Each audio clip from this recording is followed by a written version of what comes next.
Eh, Kegiatan ini dilaksanakan dalam rangka menggalang dana untuk persiapan Natal Cabang tahun 2023 ini.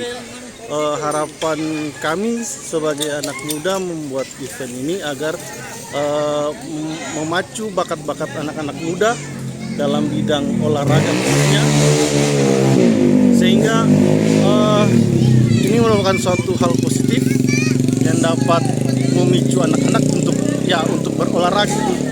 Karena zaman sekarang ini banyak anak-anak yang terlalu berfokus pada gadget dan segala macam.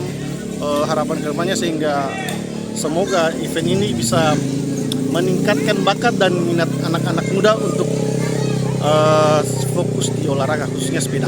Kami dari Ranting Diakonos dalam rangka membuka balap sepeda Diakonos Bike Race, kami berharap bahwa pemuda-pemudi dari anak, remaja, bahkan pemuda-pemudi dapat mengembangkan bakat dan minat dalam balap sepeda ini. Kami berharap untuk kegiatan balap sepeda ini dari hari ini penyisian dan semifinal boleh berjalan dengan baik, bahkan di hari esok final boleh berjalan dengan baik.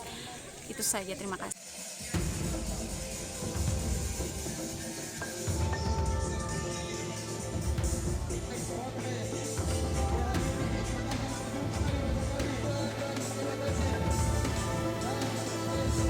Download Tribun X sekarang, menghadirkan lokal menjadi Indonesia.